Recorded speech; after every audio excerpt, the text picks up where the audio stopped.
Hate to break up the good conversation, but we probably want to go home tonight. So, again, good evening. My name's Alan Schaefer, and I'm president of First Bankers Trust Company.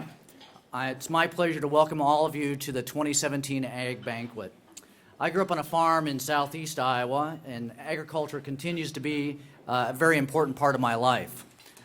Agriculture is a key part of our business at First Bankers, and we're really pleased to recognize the people and companies that are really making a difference for agriculture in our community.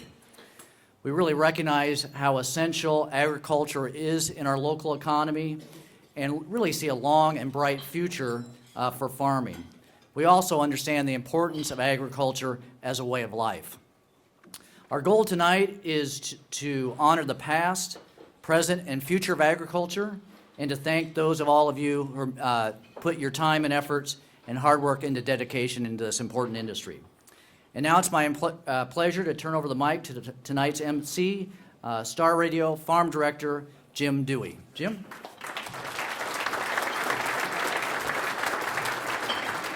Thank you.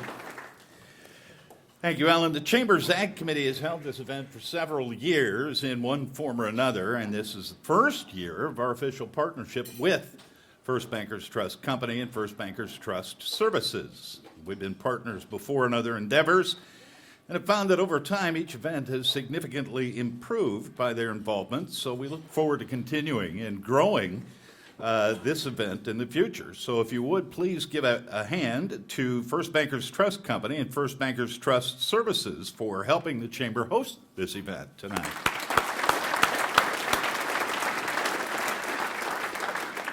And as in past years, we rely on other longtime corporate sponsors to help bring this event to you. So if you would, please help me thank First Farm Credit Services, Commerce Bank, Heatco, Home Bank, Fibro Animal Health, Quincy Farm Products, Selby Implements, Sullivan Auctioneers, and Ursa Farmers Co-op. Let's give a big round of applause to our sponsors.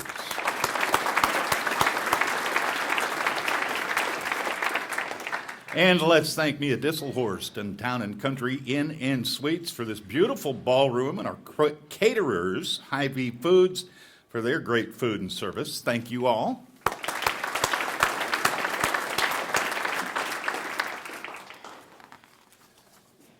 And of course, we have a lot of special guests with us tonight. First of all, would all of our past Agribusiness of the Year recipients please stand?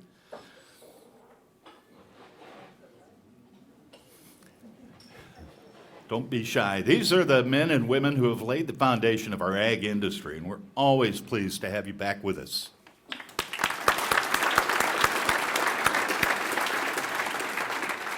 And of course, every good business has family behind it.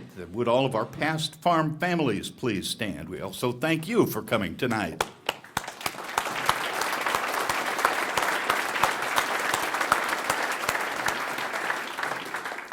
And finally, would the members of our Ag Committee, Chamber Ag Committee, please stand? We're led again this year by Chairman Mike Tenhouse of John Wood Community College. This group is organized to buy tonight's event. I'm proud to be one of them, and we thank the committee.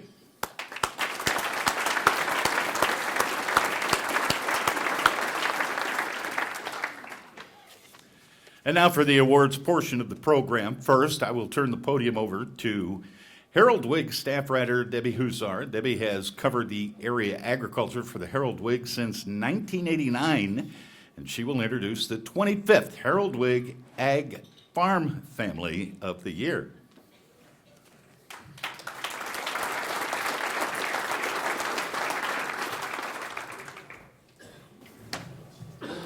Thank you, Jim, and good evening, everybody.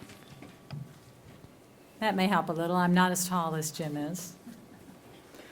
So 25 years ago, the Quincy Herald Whig decided to start recognizing a farm family of the year.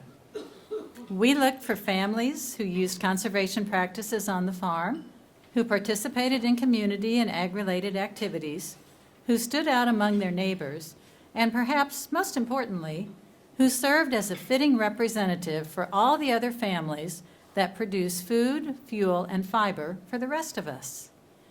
We found families across West Central Illinois and Northeast Missouri with great stories to tell. and with a strong commitment to their land and agriculture passed down through the generations. This year's winner, the Starr family of Nauvoo, has roots in Hancock County's Sonora Township agriculture that reach back to 1912. Matthew Starr is the fifth generation of the family to farm the land, and he hopes to see his kids be the sixth. It's a long commitment to farming and to community service, driven by the understanding that somebody has to do it, whether it's serving on the school board or helping meet a need, and knowing that one way to get your voice heard is to be at the table. If you want a picture of what today's farm families look like, there's one sitting right over there. And here's another that the Stars will take home with them tonight. Please join me in recognizing the Silver Anniversary Harold Wig Farm Family of the Year, the Stars of Nauvoo.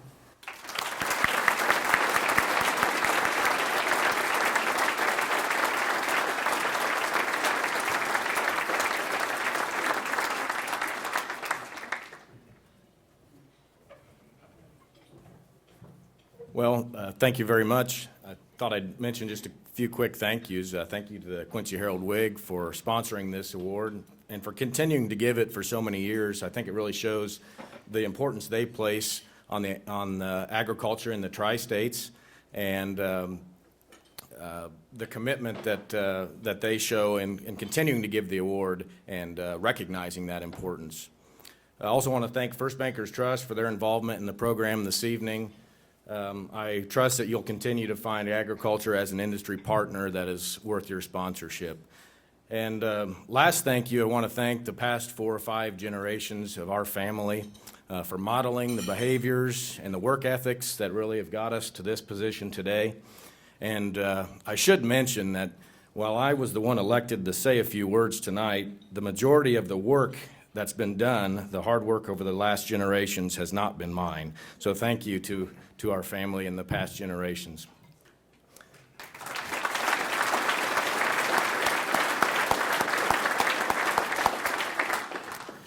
I thought I'd just convey 3 feelings that we had when we heard about the award.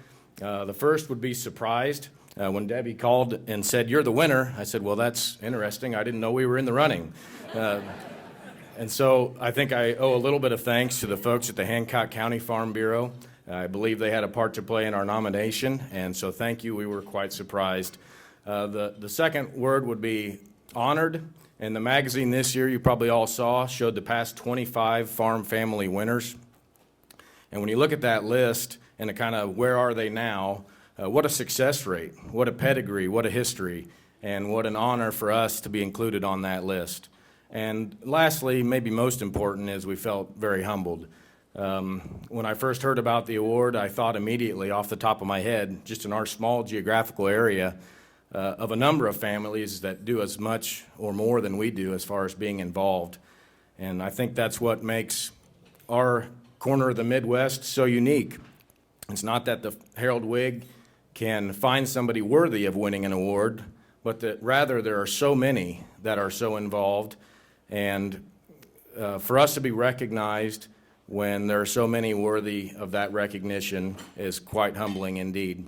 So surprised, honored, humbled, and we thank you very much. Please enjoy the rest of your evening.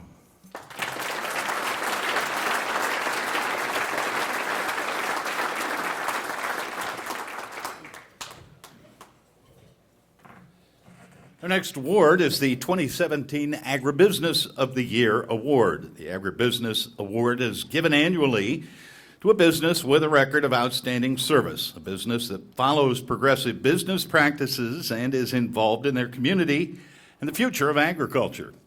This year's winner is U.S. Wellness Meats. In the late 1990s, U.S. Wellness Meats founder John Wood was looking for a different way to produce high-quality beef for a growing niche of customers who were beginning to understand the health benefits of free-range meat. A fifth-generation farmer, John was used to thinking like his ancestors and his neighbors when it came to raising animals. Grow the animal on pasture, feed them grain in confinement for the final months before harvesting. John believed there was a better way. As an experiment, for 3 years, John raised animals on a 100% forage diet. by keeping the best quality forage in front of animals on a daily basis.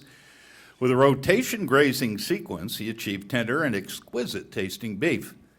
Lab tests showed the meat was high in all kinds of nutrients, omega-3 fatty acids, vitamin A, vitamin E, CLA, and others.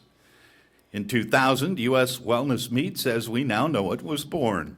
And today, the company is a thriving family-owned business still run by its founding families. Its grass-fed beef is recognized for exceptional taste, quality, and health benefits by chefs, health experts, professional athletes, and many others.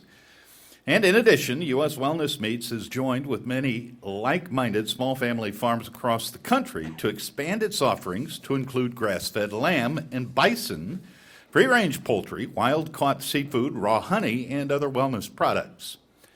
U.S. Wellness Meats ships products to all 50 states and supplies grass-fed beef to the New York Jets and UCLA football. Their farms are located throughout Missouri, Illinois, and near the Gulf Coast in Alabama. The closest location is right next door in Canton, Missouri. Canton is also the location of the company's retail store, Grassland Market. And now I'd like to call U.S. Wellness Meats founder John Wood to the stage to accept our 2017 Agribusiness of the Year Award. Please help me congratulate U.S. Wellness Meats, our 2017 Agribusiness of the Year.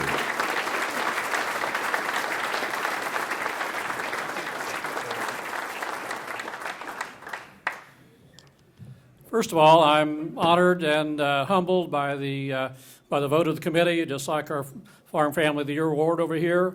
I'm also honored that First Bankers Trust has been the lead sponsor, plus the other 10 co-sponsors of the organization. It just goes to show that the Mississippi Valley is, the king of the agriculture is king in this valley. This is a #1 industry on both sides of the river. We work together. And I couldn't say any more about our original founding members, the Suter family, the Leeser family, the Crum family. We were the bleeding edge of this movement back in 2000, and we've had a long, arduous journey, but it's been fun to watch things happen over time. So, I'm humbled, I'm surprised, and I've been exhilarated by the journey.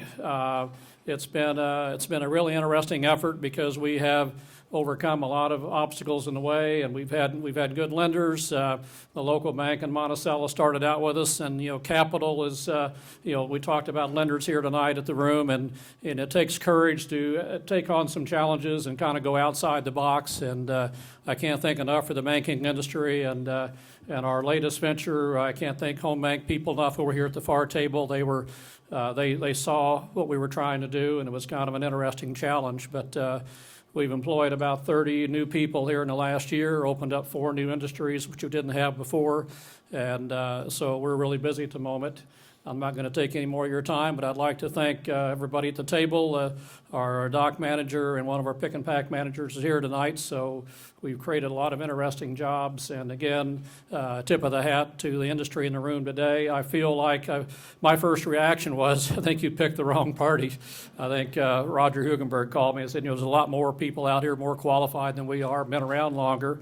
And I'm just kind of still stunned that we've been asked to participate tonight. But I just feel like we're a pretty honored company, and I know there's other parties out here that have done more and been around longer, but we're going to do our best to try to be a leader in our industry right now. So thank you very much. Honored to be here and a part of this exciting agricultural community. And again, let's remember that we are the #1 industry in this Mississippi Valley, and we're going to continue to grow it. Thank you very much.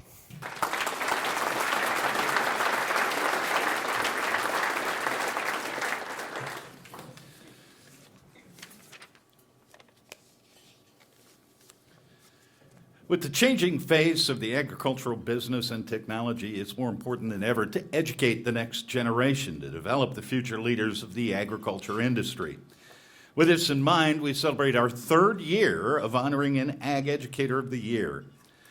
This year's award is again co-sponsored by John Wood Community College Ag Alumni Association. And our winner for the 3rd annual Larry Fisher Ag Educator Award is Mike Rogie. For 36 years, Mike Rogie has educated students and adults in Adams, Pike, Brown, Schuyler, and Hancock counties through University of Illinois Extension. From 1980 to 2016, he served in a multitude of roles, including agricultural advisor, agronomist, small farms local foods educator, offering classes, writing newspaper articles, providing one-on-one guidance to the agricultural community. Mike often taught from firsthand experience. He grew up on a farm in Jacksonville where his dad raised corn, soybeans, and hogs. While living in Waterloo, Iowa, Mike helped his in-laws launch a strawberry patch and helped his parents plant 100 peach trees and a pumpkin patch. After moving to Quincy, Mike and his family established Mill Creek Farm in 1994, where they still grow fruits and vegetables and sell to both retail and wholesale customers. Mill Creek Farms also has a very popular pick-your-own pumpkin patch. That's hard to do without popping a lot. Rogie holds a bachelor's degree in agriculture education from Southern Illinois University Carbondale, a master's in agronomy, and is a certified crop advisor. He has served as president of the Illinois Extension Education Association, on the Tri-State Local Food Network, and on the horticultural and local food committees at John Wood Community College. He also served on the board of the Quincy Area Chamber of Commerce. Our award's inaugural winner and namesake, Larry Fisher, is not able to be with us tonight, but he sent a letter of congratulations to Mike, and I would like to read a part of it. Dear Mike, your assistance in working with students, teachers, agricultural producers, and agribusinesses was truly exemplary. I especially appreciate the extra effort you always illustrated in helping others to become more efficient and productive. You modeled the way in your professionalism and passion to serve your constituents. Your base of knowledge regarding your specialization in agriculture was superb, and I know your constant search for personal improvement served as a model for many students and peers. Please know that I have thoroughly enjoyed working with you throughout my career. Ladies and gentlemen, let's add our congratulations to the 2017 Larry Fisher Ag Educator of the Year, Mike Rogie. Mike, would you please come forward?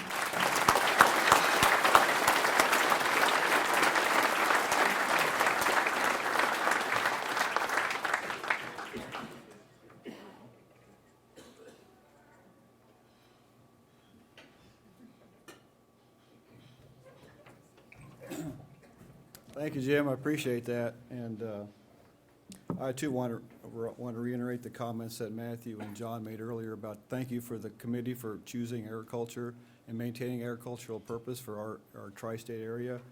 We all know, we look at the room full of people here, we're all related to agricultural somehow. Agriculture is a vibrant and vital industry to western central Illinois and to the tri-state, so it's good to see this amount of crowd here. And also to the chamber, Amy and Alta, for keeping the chamber in front of all of us for the years they do and for sponsoring this chamber dinner. We appreciate that. I got to say thank you to my wife. My kids aren't here today, but I got to say thank you to my wife. Doing my job that I did for 36 years, you spend a lot of time away from home. And I do miss part of that, but I'm very proud of the boys, the way they turned out, and I think I got someone to thank for that other than me. So I appreciate that. My mother is here today. My father passed away a year ago November. You may have saw his picture up here that was on here, but they were very instrumental in allowing me to develop the skills, I think, the persona, the work ethic, just good background to want to help people. And that's what Extension's job is, to help people. You know, the thing about Extension I really loved was that it was something different every day. It was never 2 days similar, and that made life so much fun. And you guys that love your job know what I'm talking about. It's not a job, it's an adventure. I guess that's the Army maybe, but Extension was the same way anyway. And no 2 days were the same, it was great. I see so many people out there through the years I've become acquainted with. We moved to Quincy in 1994, we've been here a little over 20 years. You know, I couldn't pick a better place to live than the Quincy area because of its rich heritage of agriculture, because what agriculture means for this community. You know, we look back in the recession of 2008 and 2009, I think, you know, a lot of America suffered during that time period, but we didn't here. And I truly believe we didn't because we have such a strong agricultural base in this area. And I hope, and I think I'm pretty true in this statement that we are agriculture, we are America, and I think this room exemplifies that.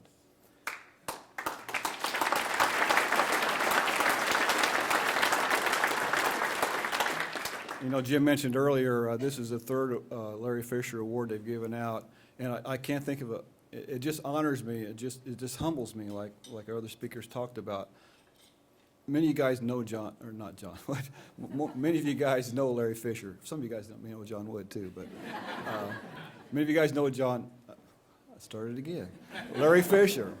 He is a phenomenal educator, and to be associated with an award that has his name on it means a lot to me, and I hope we can convey that to him as well. So I don't know if I've left anybody out. I probably have. Let me check my notes here. Well, the Ag Committee, thanks for, I had to check my notes. Thanks for the Ag Committee for recognizing an Ag Educator of the Year. I thought it was a great thing that the Ag Committee did, and they started 3 years ago. I know there's so many others out there who deserve this award far more than I do, and I really appreciate the recognition they bestowed on me. So thanks again. I am retired, but I still see some of you guys now and then, and if you need a good strawberry, I can tell you where to get them.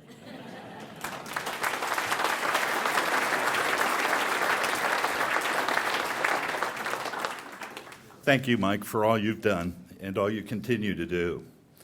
And now for our keynote speaker.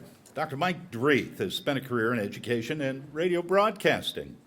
A 5-time Silver Dome Award winner in Illinois for the best radio commentary is recognized by the Illinois Broadcasters Association. Dreeth taught public speaking, journalism, humanities, and broadcasting in his educational career. He's been president of 3 community colleges in Illinois and Texas, and in fact was the first Illinois Community College graduate to become an Illinois Community College president. Dr. Dreeth holds a doctorate of education, a Master of Arts in Media Communications, and a Bachelor of Science in Workforce Education. Formerly worked as a news director at radio stations in Southern Illinois and as a legislative correspondent for a radio network of stations in Springfield. And he is currently the Associate Provost at the Wildwood campus of St. Louis Community College. If you would, please help me welcome Dr. Mike Dreeth. Thank you. I appreciate the opportunity of being here tonight. I'm going to get this microphone out of the way. A few months ago, I was asked to come and speak, and at the time, it was purported to be an entertainment speech, after dinner speech, and that was easy, and I said fine, and then someone went to my webpage and saw that I am a media critic and also talk about politics. And then I got the call, and the call was, here's your topic. Rural America spoke, will Trump listen?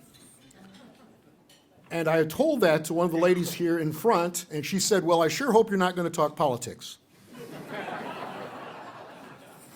I promised her I wouldn't talk about religion, though, so I've got at least that much going for me. I accepted the challenge. I can talk about President Trump and entertain at the same time. The president entertains us almost hourly on Twitter. I don't know about you, but I can't keep up with him, quite honestly. I base my comments tonight on interviews that I've done in the ag community and on my personal perspective as a baby boomer and a media critic. I'm the son of a cop, a former broadcaster, as you've heard, and yes, 3 times a college president. You would never guess this to be my resume by my childhood trajectory. You see, I was in the half of my high school graduating class that made the top half possible.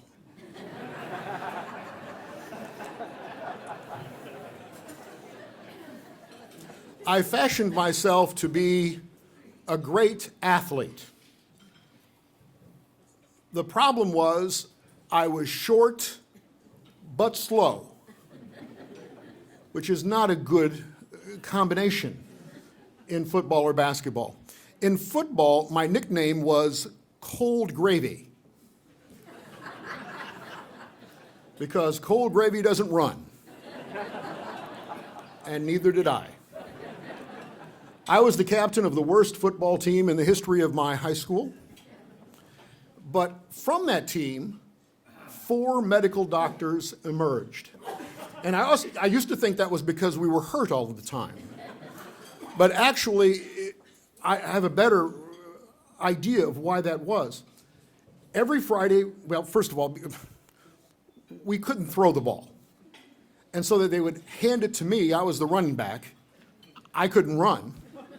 And we'd get murdered every Friday. But we would heal over the weekend.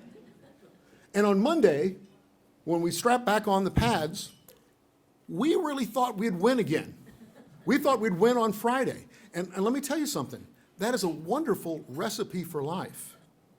Get knocked on your butt every week and get up and come back and fight on Friday. So I think that's how we got the 4 doctors.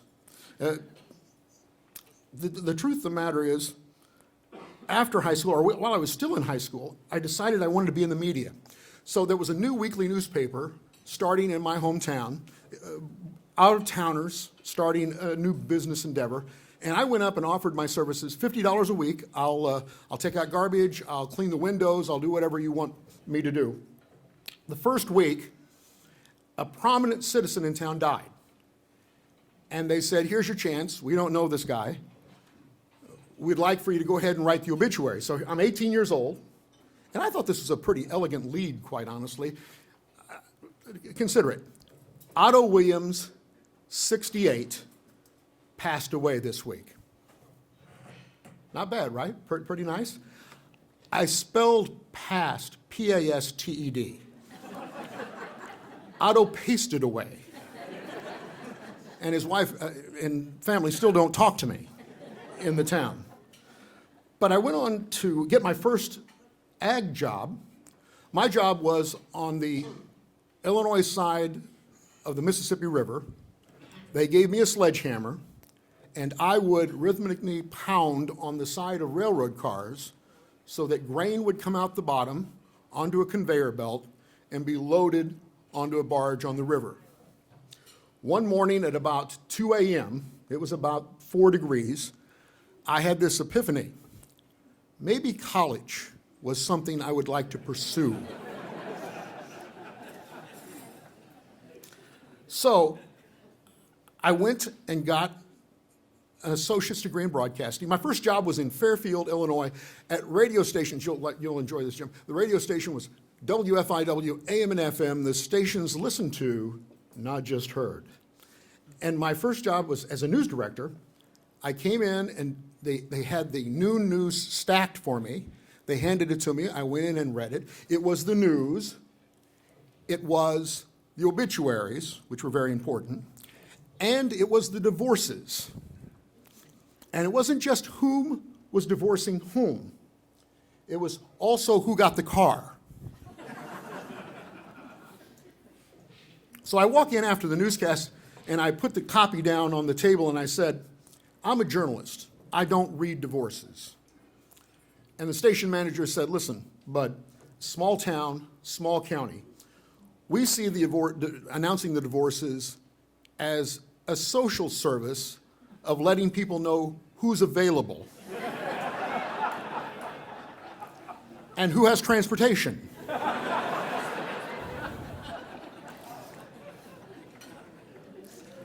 I was not a very good broadcaster at first. I had problems with certain phrases. I had difficulty announcing certain things. Stanley Cup playoffs for 5 years was Stanley Cup payoffs. Now, I'm going to teach you a little lesson in broadcasting here for just a second, and I'd like for you to repeat after me when I say these words. Litchfield, Lake, Lou, Yeager. Now together. Yeah. Huh? Litchfield, Lake, Lou, Yeager. And that's the way it was every weekend in Springfield for 2 years.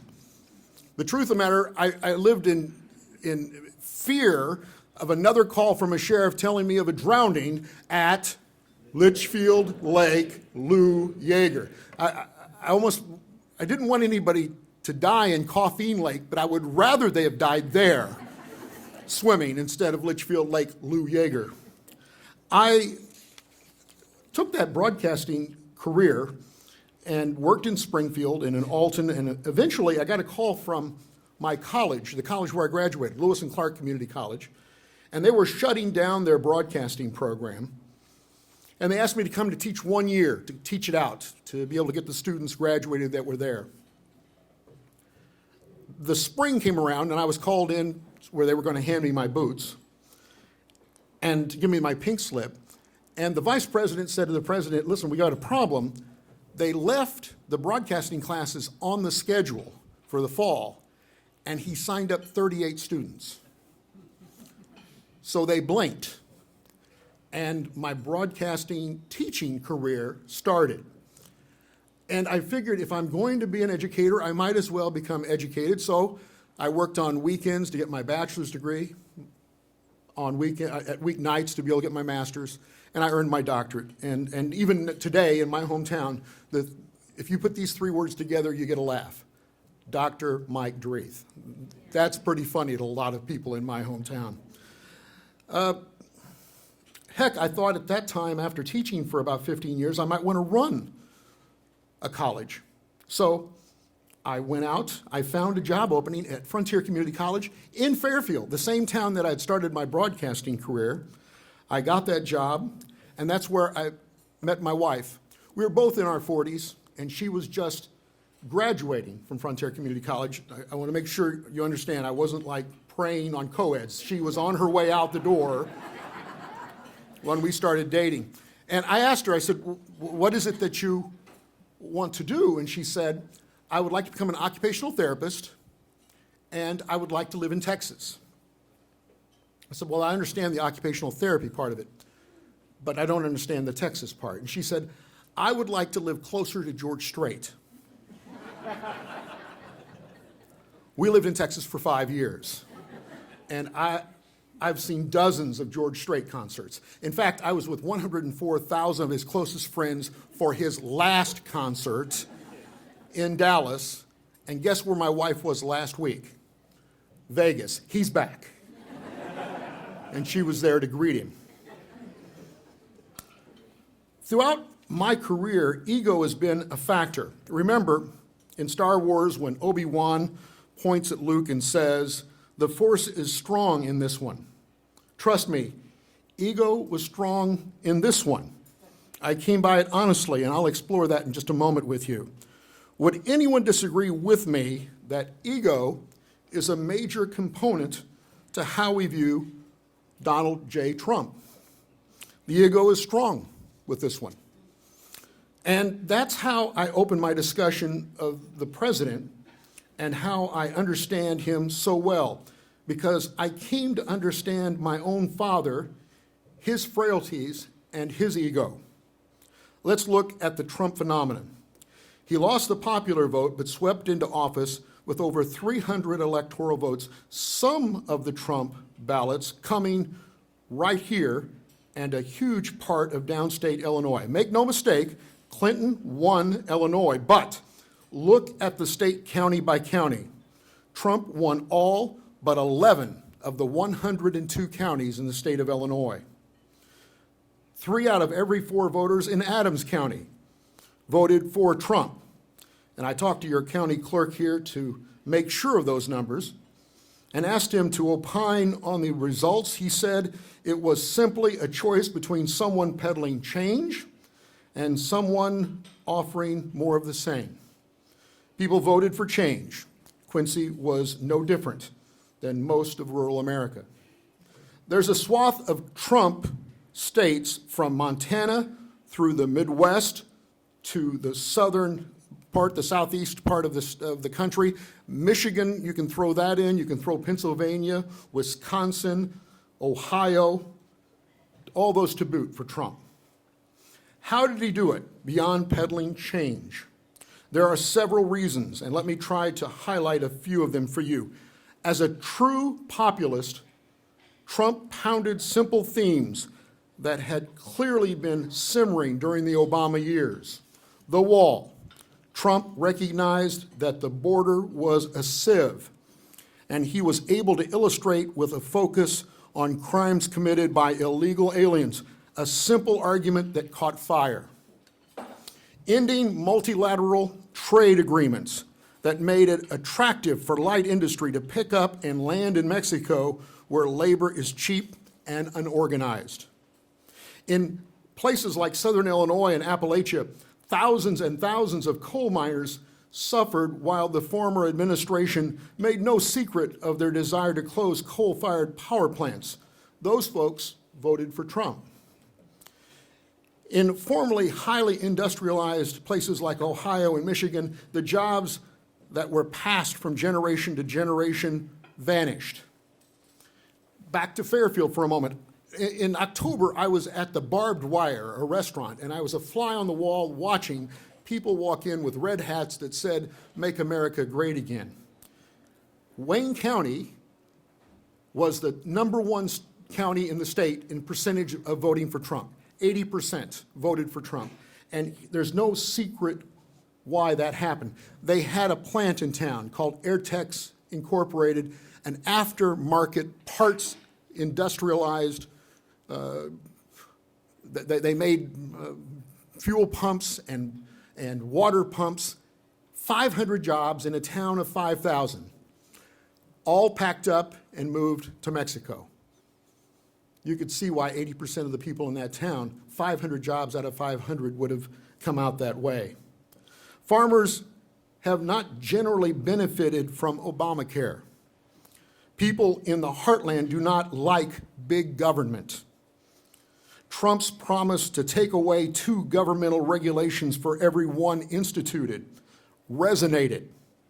The EPA has become a pain in the arse of agriculture.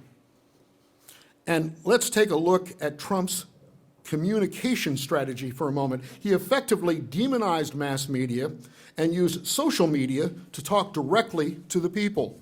My Twitter-resistant spouse, a few weeks ago, joined Twitter. Not because she's a huge fan of social media, but because she does not trust the media to fairly report Trump's tweets. She wanted to read them herself and judge his interest for herself. Long gone is Walter Cronkite on our landscape. Media trust ranks right there with Congress, which is right above lawyers. Trump seized on that, and he stepped on mass media. He spoke directly to the people. I checked last night. Trump has 26.2 million Twitter followers.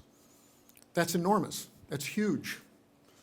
Communication in 140 characters. Words mean things, and bite-sized thoughts from the Oval Office are often interpreted wrong, but they land directly on our smartphones.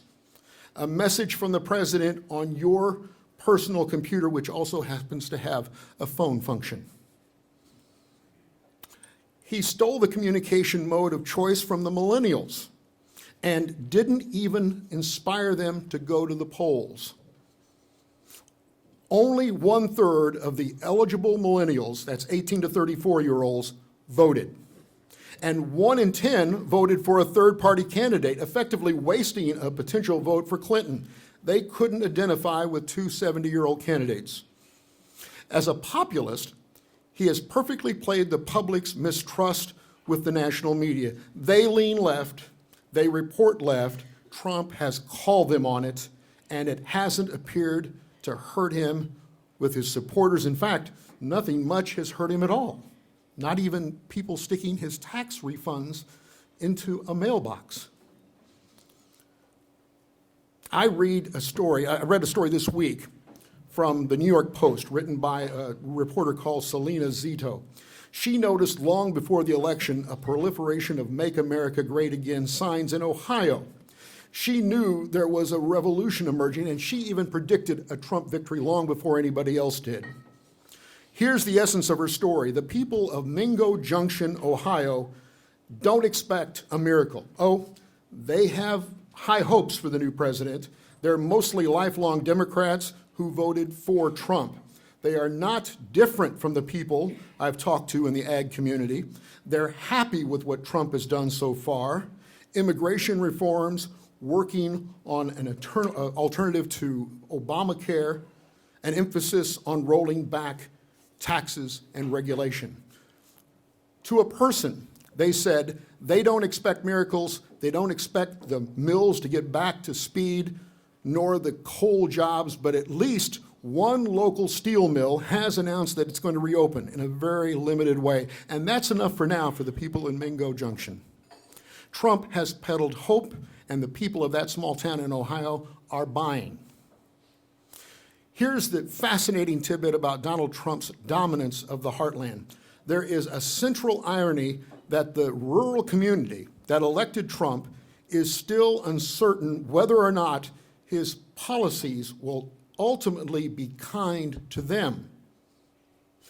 The Illinois Farm Bureau says it's important and it's impressed that Trump has been keeping his campaign promises to change health care, immigration, and roll back regulations.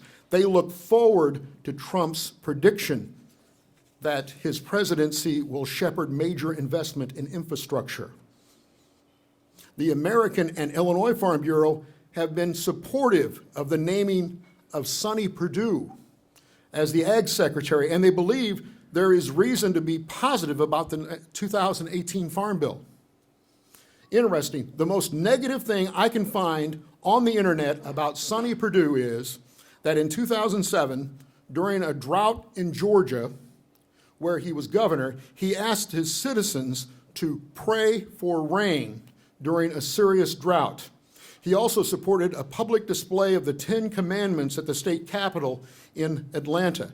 Those things are seen as negatives in places like New York City and LA, not here.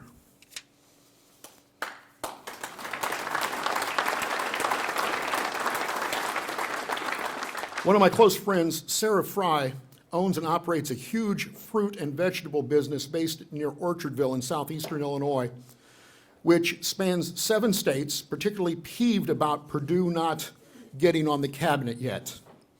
Sarah is an incredible ag success story, and I need to tell you just a little bit about her. She grew up dirt poor in a large family. At age 8, she helped her mother grow pumpkins. They would go together and sell the pumpkins at local grocery stores. At 18, she heard that there was a Walmart distribution center going up in Olney, Illinois. And so she packed a pickup truck full of pumpkins, and she drove to that distribution center and convinced somebody there to buy the pumpkins.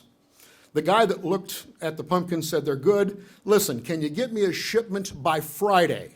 That's what he said to her. She left thinking he wanted another pickup truck full of pumpkins. She didn't know a shipment was a tractor trailer full of pumpkins. When she realized that, most 18-year-olds would have given up. Sarah organized the local pumpkin farmers in her area. She went and leased a semi-tractor trailer, and she showed up on Friday with it full of pumpkins. Then she rented more semis. She leased ground from her neighbors. She started planting pumpkins en masse. Her specialty crop now rivals the biggest producers in the country. She's the epitome of the American dream. And she is most concerned about the president, despite the fact that she was invited to the inauguration. She owns a home in the area of Mar-a-Lago. The fruit business is very good. And she's a Republican and a conservative. She uses a legal program which brings migrant Mexican workers into southern Illinois to pick her pumpkins during the harvest. It's called the H-2A visa program, and it's all legal. The H-2A brings 150,000 workers into the country, or only about 10% of what are really needed. Understand, there's no such thing as a pumpkin combine. You must pick them gradually, manually, as they ripen.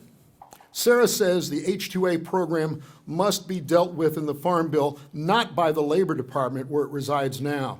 And she thinks the president will see the merits of that plan whenever he gets his team in place, i.e. Sonny Perdue, at the table. There's nothing that can be done while he's not.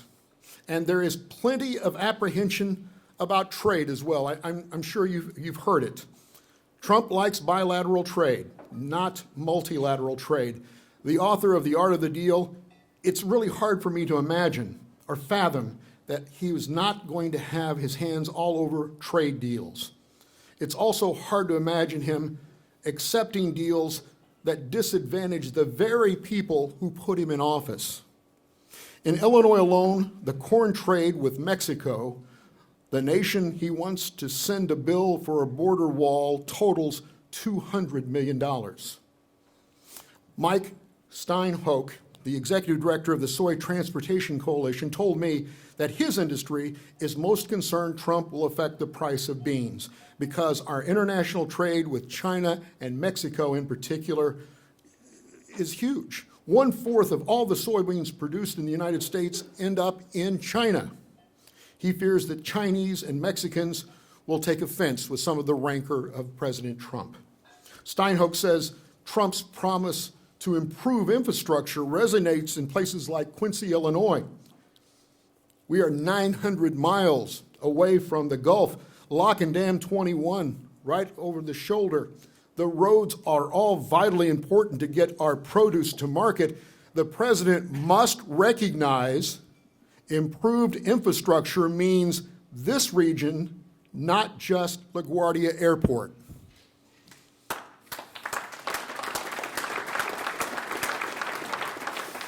The soybean expert also told me that the election turned out the way it did because simply the status quo needed to be disrupted. He's encouraged by the new administration's view on taxes and particularly on the estate tax, which has a real impact on the family farm.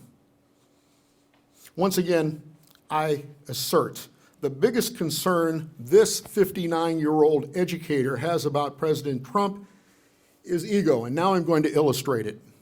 One of my favorite quotes about ego is by one of my favorite authors, me.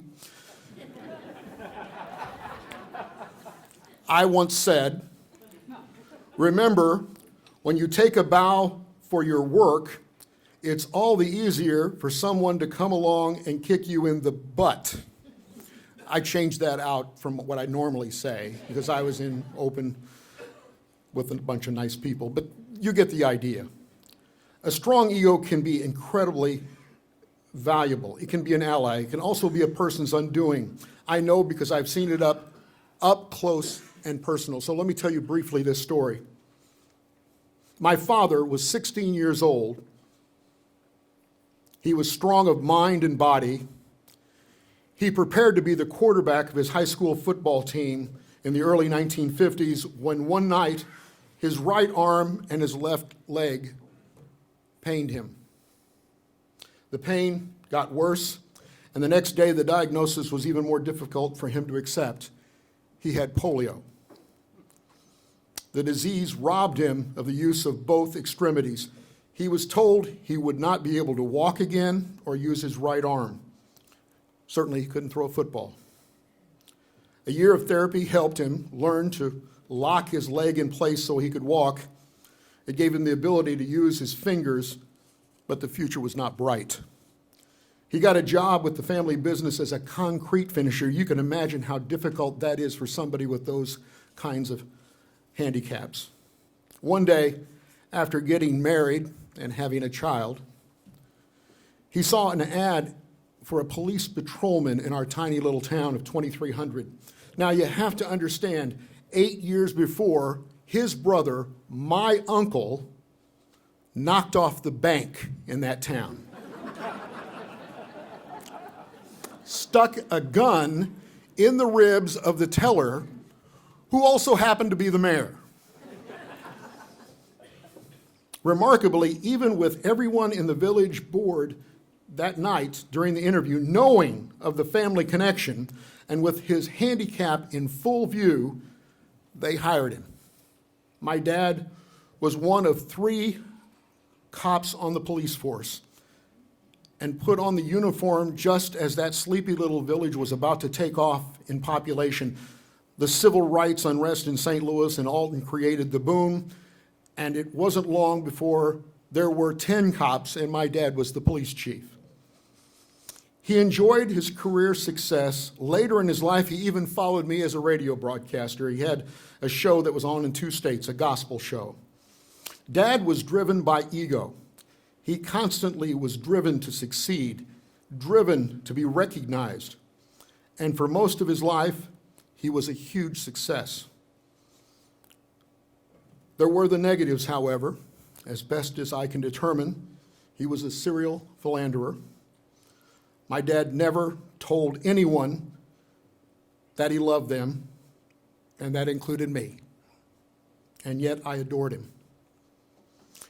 But I tell you this story because the end of it causes me pain and explains why I think I understand the tightrope being walked by President Trump. About a year ago, Dad started having health problems. He could no longer walk. He was hospitalized, and I returned home to see him. Doctors stated that Dad required an IV antibiotic to treat an infection, roughly a 3-day admission. I talked to doctors that afternoon. He was admitted. I looked in on Dad and said I'd be back the next day. When I got there the next day, no Dad. Somehow this totally disabled 82-year-old man had escaped overnight. In the middle of the night, AMA against medical advice. Found out he had a high school friend of his that came and got him, sprung him. I begged Dad, please, let's return to the hospital for the recommended treatment. Nope, he knew best. He said he didn't need any treatment. The next time I saw Dad at the hospital 2 weeks later, the infection had assaulted his organs, resulting in permanent heart damage. The doctors said Dad's only remaining treatment was hospice. Dad died at home shortly thereafter, last June. The ego that powered him to an unlikely career in law enforcement and broadcasting, the force that made him dare to succeed, led to his demise. He refused to listen to advisors. He knew best. I have the same uncomfortable feeling about this presidency. I pray I'm wrong, but one of the traits most recognizable in Donald Trump is his ego. He used it to amass a huge real estate fortune. He lost it, and then he regained it. Maybe personal lessons were learned, maybe not.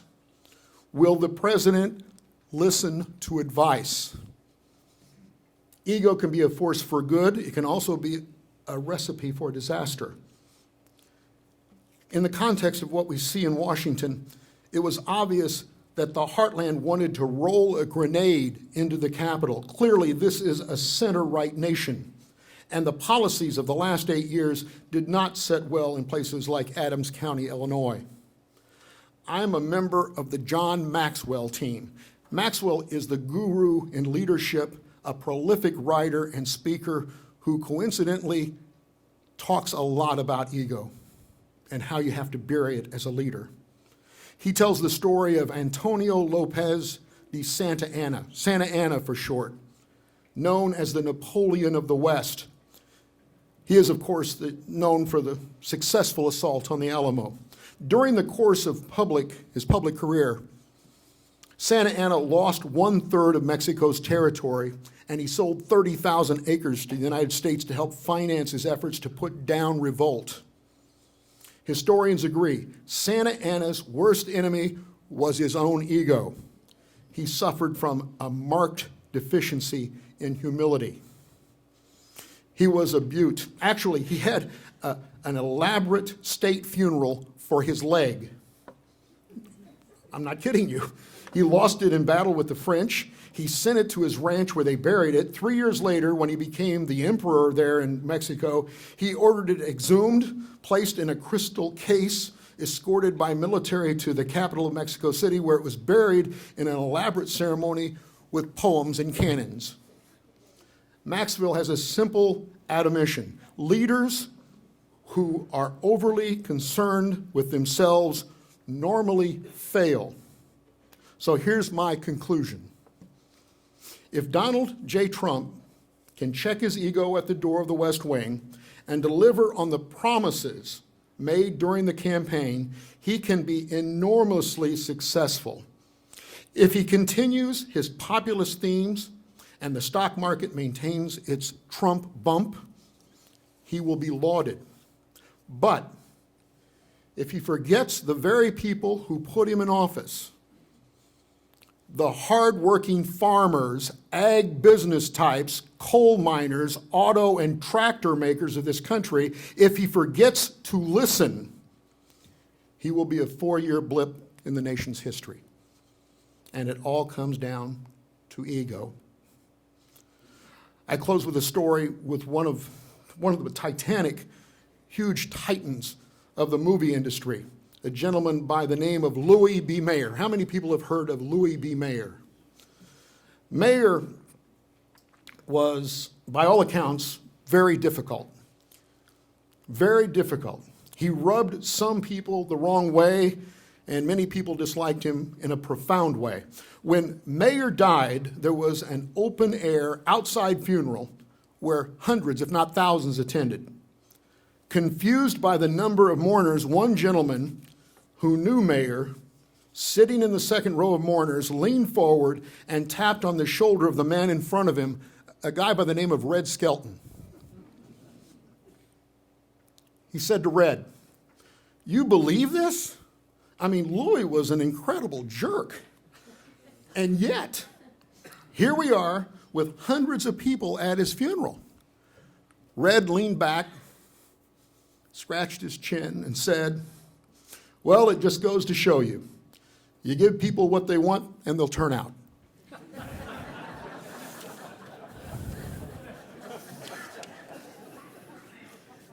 If Donald J. Trump gives the people who voted for him what they want, they will turn out again in 2020. I want to take this moment to thank you and to the chamber and to the folks on the committee. Thank you for all of your kindness and your attention. God bless you. God bless America. Thank you.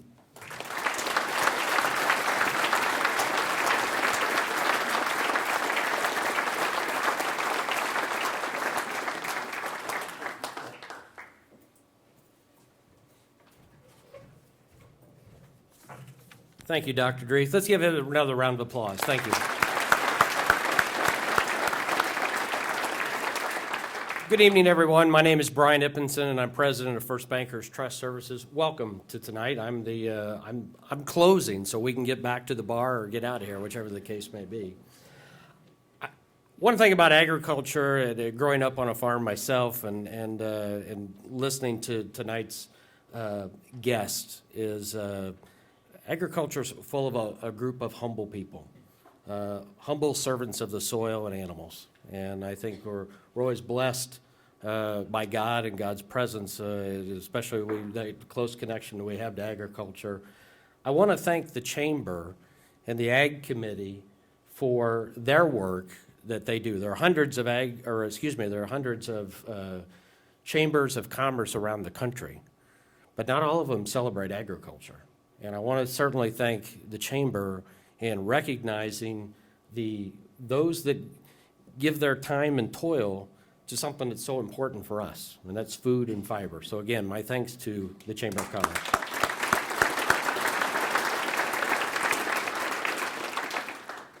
Amy, I want to remind everyone that before we conclude, that in the center of your table, if you don't have too much salad dressing or tea spilled on it, there are nomination forms for next year's agriculture leaders. So take those forms home and get those filled out and turn those back in. She will take them with the salad dressing stains, of course, so please turn those in.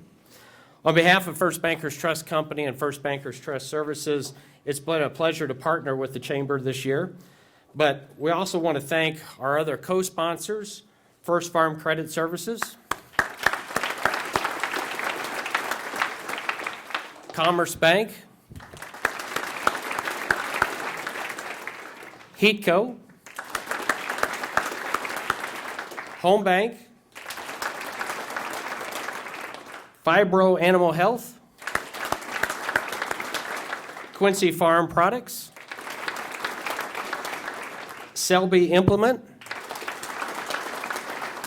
Sullivan Auctioneers, and Ursa Farmers Co-op.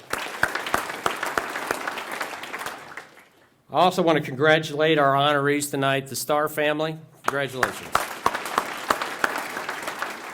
U.S. Wellness Meats as the Agribusiness of the Year. And Mike Rogie, the Larry Fisher Ag Educator of the Year. This concludes our 2017 Ag Appreciation Banquet. Thank you, all of you, for helping us celebrate the people and the companies that make agriculture such an important part to our community. Have a safe trip home.